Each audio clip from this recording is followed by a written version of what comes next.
एक दिन निकाले पानी दी चाले, रावी दे कट्टे मदों पको फते। मंजर रंगीन है, जोड़ हसीन है, असल असील हन, रज के शकील हन।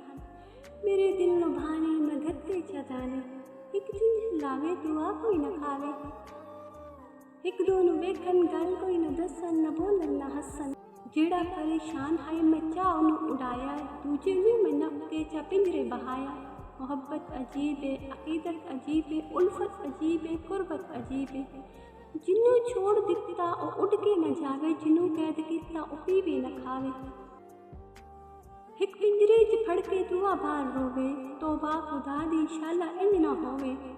इतक के तमाशा मैनू आया हासा, मैं दिता दलासा ते दोवे उड़ाए जावन तो पहला मगर पर हिला के, फजाए च लहरा के ते कुछ गुनगुना के। मैं तो उच्चा हो के हवाए च खिलो के, आखन परिंदे कुछ सालिम दरिंदे। और जाहिर शिकारी जुल्म ना कमाया कर, असला तो बने हुए न जोड़े बन जाया कर। रखी याद कासम मोहब्बत ते कैदी, सजा कोई नहीं होंदे, कदमां च मर्दन जुदा कोई नहीं होंदे।